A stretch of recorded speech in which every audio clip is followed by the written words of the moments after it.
Hello, thrill seekers and truth hunters. I'm your guide into the unknown, and today we're plunging deep into a chilling trio of true stories that will shock you to your core, leave you breathless, and make you question everything you thought you knew. If you're obsessed with true crime, crave unsolved mysteries, or love real-life tales that defy belief, you've found your home. Be sure to hit that like button, subscribe, and tap the bell to join us on this eerie journey. Let's unravel the shadows and face the terrifying truth together. Let's get started with Case 1, the vanishing patient of Mahatma Gandhi Memorial Hospital. On a seemingly ordinary day in May 2019, the city of Durban buzzed with its usual rhythm. Cars honking, vendors shouting, and the distant hum of construction work echoing through the streets. Amid this chaos, a man named Sandile Sibiya, a 53-year-old construction worker with a sturdy build and a quiet demeanor, found himself in excruciating pain. He had been working on a site near the city center when a heavy beam slipped, crashing onto his right leg with a sickening crack. The pain was immediate, a white-hot agony that shot through his body, forcing him to his knees. Sandile knew this wasn't a minor injury. He could barely stand, his leg throbbing with every heartbeat. With no other choice, he made his way to Mahatma Gandhi Memorial Hospital, a sprawling public facility known for its overcrowded wards and overworked staff. The hospital's waiting room was a cacophony of sounds: crying babies, coughing patients, and the sharp clatter of medical equipment being wheeled down the halls. Sandile sat on a hard plastic chair, clutching his leg, his face etched with pain. The air smelled of antiseptic and sweat, and the fluorescent lights overhead flickered intermittently, casting an unsettling glow on the cracked linoleum floor. Hours ticked by, each minute feeling like an eternity as Sandile waited for his turn. Finally, a nurse called his name, her voice cutting through the din. She led him to an examination room where a tired-looking doctor confirmed what Sandile already suspected. His femur was fractured, a clean break that would require extensive treatment. The doctor, a middle-aged man with dark circles under his eyes, explained that Sandile would need to stay at the hospital for a few days before being transferred to Addington Hospital, a nearby facility with a specialized orthopedic unit. Sandile nodded, too exhausted and in pain to argue. He was assigned a bed in a shared ward, the thin curtains separating him from other patients, offering little privacy. The ward was a grim place. Paint peeled from the walls, and the faint smell of bleach lingered in the air. Sandile lay back on the stiff mattress, staring at the ceiling, trying to ignore the throbbing in his leg. He thought of his family, his wife, who was expecting him home that evening, and his two young children, who would be waiting for their father's reassuring smile. Little did he know, he would never see them again. The next morning, hospital staff prepared to transfer Sandile to Addington. A nurse, clipboard in hand, approached his bed to finalize the paperwork, but when she pulled back the curtain, the bed was empty. Sandile's belongings, a small bag with his wallet and phone, were still there, but the man himself had vanished. The nurse frowned, assuming he might have gone to the bathroom or stepped out for some air. She alerted her colleagues and a small search began within the ward, but Sandile was nowhere to be found, not in the bathrooms, not in the cafeteria, not in the smoking area outside. The hospital staff widened their search, their confusion growing with each passing minute. Sandile had a broken femur. How could he have walked out of the hospital on his own? The building was secure with guards stationed at every entrance and exit. Patients couldn't simply leave without being noticed, especially not someone in Sandile's condition. The staff checked every floor, peering into patient rooms, storage closets, and even the staff break room, but there was no sign of him. It was as if Sandile had evaporated into thin air, leaving behind only questions and a growing sense of dread. By the afternoon, the hospital administration realized they had a serious problem on their hands. They contacted the South African Police Department, reporting Sandile as a missing person. The police launched a small-scale search, combing the hospital grounds and the surrounding streets. They interviewed staff and patients, hoping someone had seen something, anything, that could explain Sandile's disappearance. But no one had. Theories began to swirl among the hospital staff and investigators. Had Sandile somehow managed to leave the hospital despite his injury? Had he been abducted? Or was there something more sinister at play? Days passed with no answers. Sandile's family was frantic, his wife tearfully pleading for information on local news channels. The community rallied around them, organizing search parties and distributing flyers with Sandile's photo. But the trail was cold. The police, frustrated by the lack of leads, began to suspect that Sandile might have left voluntarily, perhaps overwhelmed by the hospital environment or fearing the cost of treatment. But those who knew him dismissed the idea. Sandile was a responsible man, a devoted husband and father. He wouldn't have abandoned his family without a word. Back at Mahatma Gandhi Memorial Hospital, the staff couldn't shake their guilt. They were supposed to care for Sandile, to heal him, and instead he had disappeared under their watch. The hospital's reputation was on the line, and whispers of negligence began to circulate in the community. Then, on May 24th, 2019, 10 days after Sandile had first arrived at the hospital, a new clue emerged. It started with a smell, a faint but unmistakable odor that began to permeate the hospital's corridors. At first it was subtle, easily dismissed as a plumbing issue or spoiled food in the cafeteria. But as the day went on, the stench grew stronger, more pungent, until it was impossible to ignore. A maintenance worker was called to investigate. Armed with a flashlight and a ladder, he entered the storeroom, a cramped space filled with dusty shelves and forgotten medical supplies.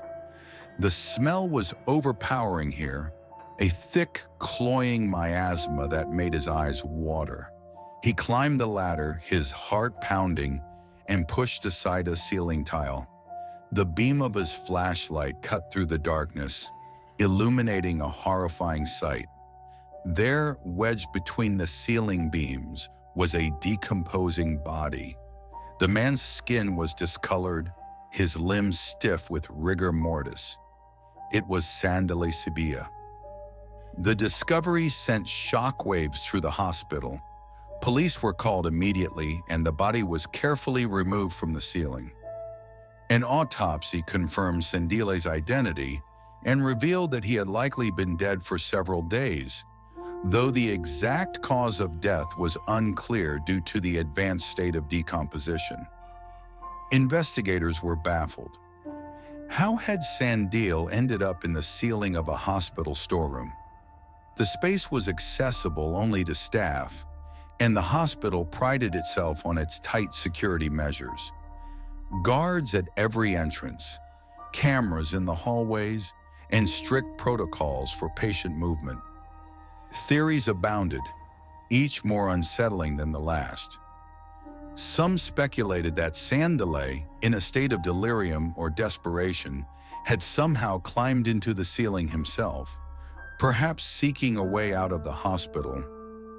But that seemed impossible.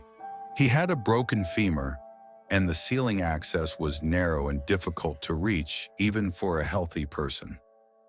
Others wondered if foul play was involved. Had someone at the hospital harmed Sandile, and hidden his body to cover it up?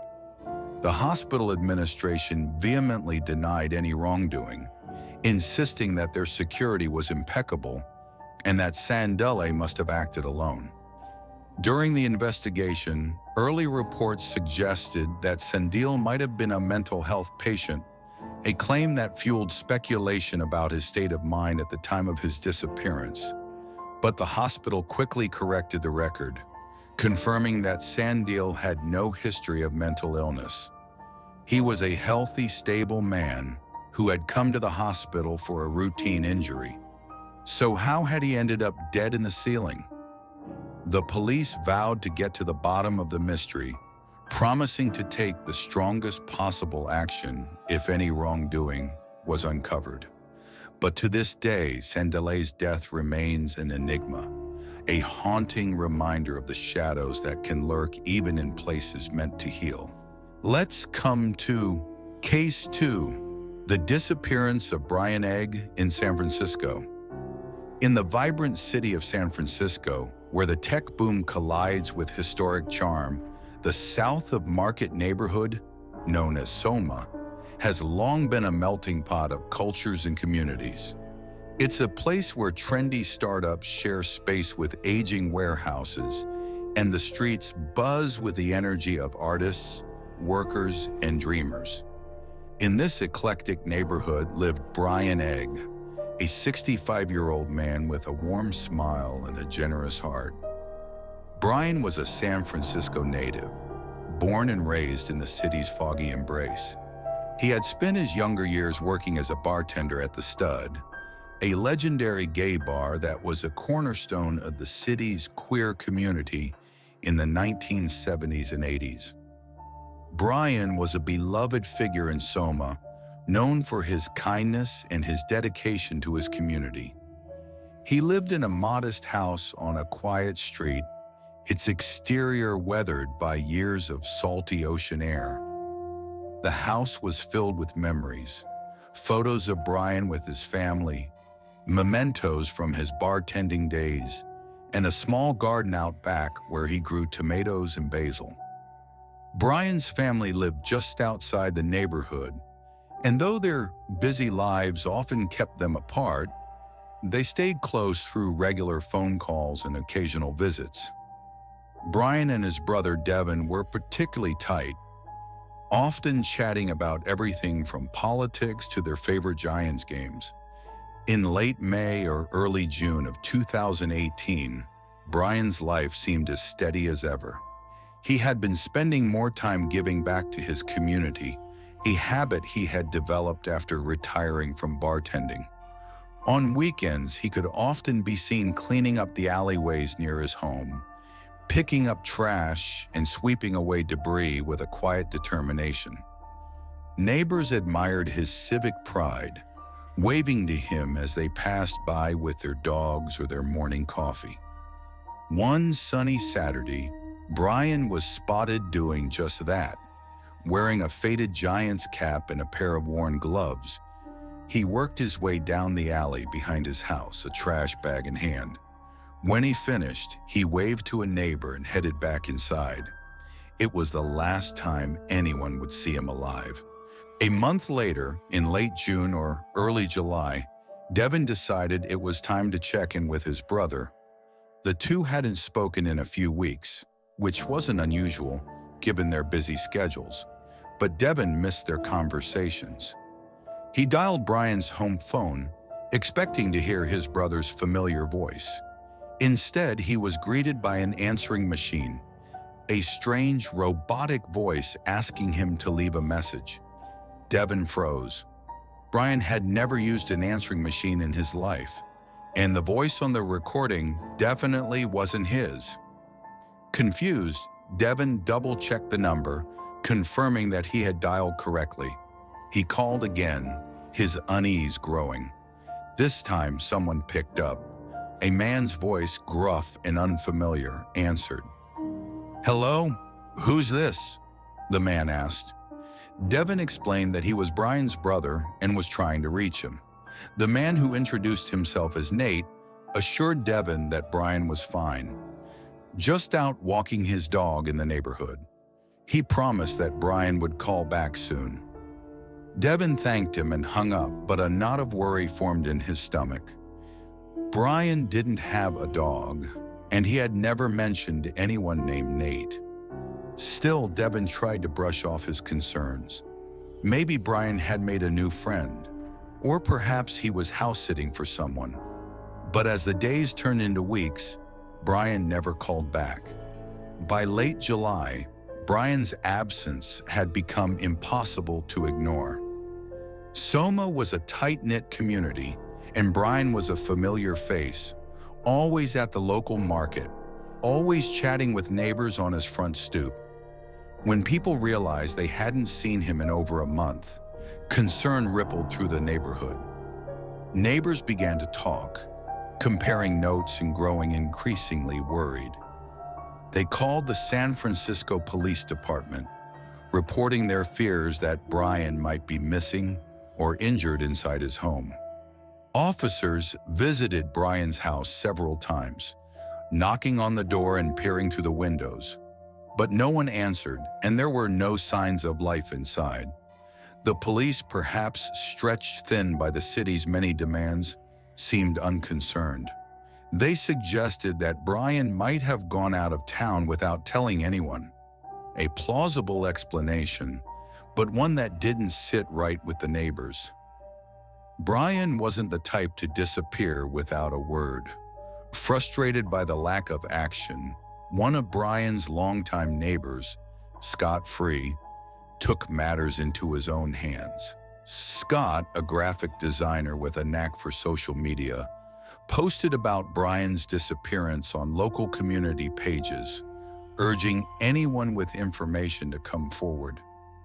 His posts gained traction, and soon other neighbors chimed in, sharing their own worries and vowing to keep an eye on Brian's house. Their vigilance paid off. Within days, neighbors began to notice something strange. Two unfamiliar men were coming and going from Brian's house as if they lived there. The men, both in their 30s or 40s, were scruffy and unkempt, their clothes mismatched and their demeanor furtive. No one in the neighborhood had ever seen them before, and they were certain Brian had no connection to them. The residents of Soma were on edge, their suspicions growing with each sighting. They contacted the police again, this time with more urgency. And Brian's sister, who had also grown worried by her brother's silence, filed an official missing persons report on August 7th, 2018. On August 14th, the situation took a darker turn. Neighbors reported seeing a private crime scene cleanup company parked outside Brian's house, its van idling for hours.